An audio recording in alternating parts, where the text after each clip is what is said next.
Hello, my name is Sherry Taylor, owner and founder of S. Taylor Jewelry Appraisal. Today we are going to be taking a look at the different varieties of opal. If you love gemstones as much as I do, you're going to want to like and subscribe. You're not going to want to miss the videos that we have planned coming up in the near future. Let's get started. Let's take a look at opal.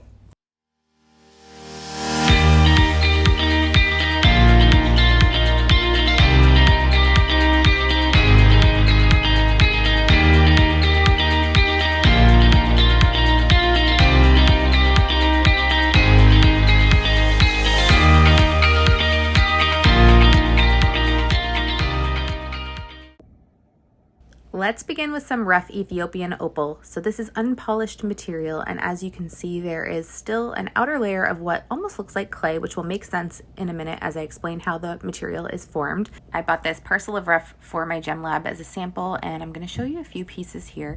In this piece, we are seeing some beautiful flashes of orange and green, nice and bright. You will notice the translucent or transparent appearance, which differs from Australian opal. Ethiopian opals are hydrophene opals, and that comes from the Greek words meaning water-loving. So it describes how these opals tend to absorb water, and the water absorption can alter the appearance of the opal. The composition of this gemstone is really interesting, and it's very simple. It's hardened silica gel with water content. Much of this material is formed as a result of silica-bearing waters that has accumulated on top of impermeable clay. Ethiopian opals originate from volcanic activity. Since we are all gem lovers here, we all know how much more fun exploring gemstones is with a macro lens. So let's get that out so we can take a closer look. Everything looks more interesting under magnification. So we can see that clay-like remnants left on the rough there, a jelly-like appearance with the opal itself, so orangish yellow body color, in some cases more of a bluish body color. When polished up, this material has a really clean and glowing appearance, which really enhances the play of color, and I will show you a few polished pieces coming up in the next little bit. Usually when parcels like this are sold, it's because they're not gem quality and wouldn't benefit from being faceted or polished, but very interesting to have in the lab as a sample for my clients. If you are someone who likes to display your gem and mineral collection, feature the rough Ethiopian opal under a really beautiful light source for that nice glowy display.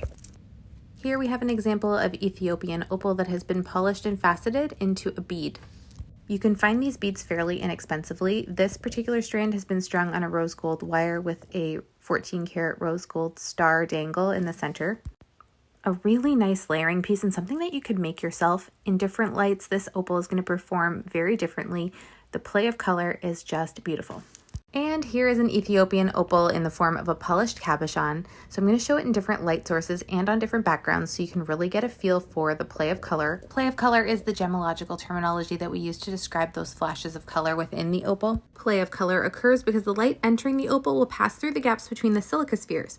And when the light passes through, it's forced to bend to fit through the gap. The bending effect then splits the light into the colors of the spectrum, and then we get these beautiful flashes of rainbow colors. So beautiful.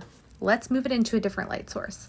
Ethiopian opal really does come alive, and it's really hard to believe sometimes that nature created this. This is completely natural and untreated. Look at that orangey little glow around the border of that bezel. How magical. Now this next variety of opal is probably the one that most are familiar with. White opals are much more plentiful and common than other kinds of opal. White opals are among the least valuable forms of opal. When white opal has a partial translucency, it often enhances the clarity and the vibrancy of the color, and then the value of the stone will actually increase. More translucency within a white opal is often referred to as crystal opal. The white opals featured here are what we would consider to be a white opal with a very average or commercial grade. This variety of opal is said to contain about 10 to 15% water, sometimes less, sometimes more, but this can affect the durability. If the opal were to lose some of that moisture, it could lead to crazing, which is a series of cracks. No, it's not because opals are bad luck. It's because there was excessive heat or dryness or exposure to bright light or direct sunlight that may have caused the opal to craze. Oh, now we get to move on to Boulder Opal. Now this is a really interesting gemstone because it displays the natural seams and patches of precious opal exactly as they occur within the host rock. It really tells the story in picture form of the natural process of opal formation. What makes an attractive and impressive Boulder Opal is when the opal contrasts sharply in color with the host rock material.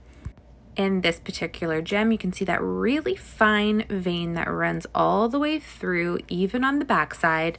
There is beautiful play of color throughout, even within the fine seam. Most precious opal will occur as thin seams and patches within a host rock of ironstone, basalt, rhyolite, andesite, quartzite, or sandstone. And now let's get nice and close. It looks like the host rock there has some little green flecks. This really is an attractive Boulder Opal. I was drawn to this one because it reminded me of the beach, and I love the beach. So it kind of looked like, water running through the sand. It just gave me all the beach vibes. Now this opal variety is stunning, and it's not something you're going to see very often, and I got really, really lucky with this gemstone. This was sourced from a gem supplier. This particular gem came from Honduras. This is called Opal in Matrix. So Opal in Matrix is different from Boulder Opal in the sense that rather than having that definite separation from the host rock and the veining of the opal, this one forms when opal fills very small voids and its silica settles between grains to cement the rock together. So you can see there's very small, little tiny flashes rather than larger sections of opal. You'll see that when we turn the gemstone over and really kind of see the play of color popping through. I really loved the color combination of this. I am a massive fan of color, and I loved the blue, the violet, the purple, the green combination, and I thought the patterning was very attractive. Here, if we get nice up and close, you can see the little tiny little opal sections, little opal flashes that we get as we sort of zoom across the gemstone. Up close, we can really see how the opal is acting as a cement between the sediment grains. This has a very subtle play of color, so if you are someone who prefers that bright, very prominent flash, this might not be the gemstone for you, but the color patterning can be very attractive and would look beautiful mixed with other gemstones of very similar color for a custom design.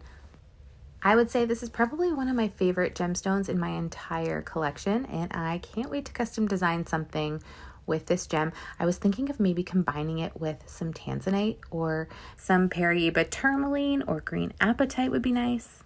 Now we're going to move on to Opal Doublet. So this is an assembled gemstone. So by assembled, I mean that there is a slice of opal on top of a base, usually attached by a cement layer.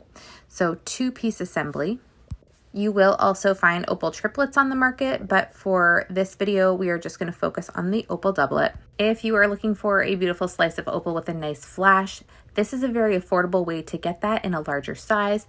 As we turn it, you can see that separation plane there, that cement, and then the base.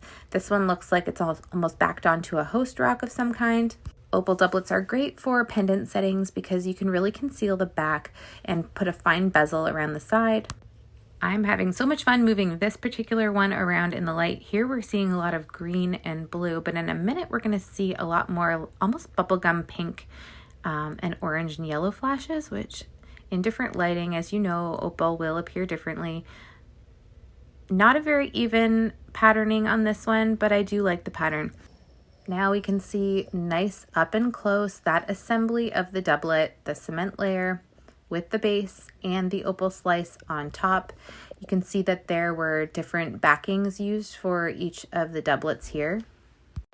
An opal triplet would feature a top transparent layer to protect the opal slice.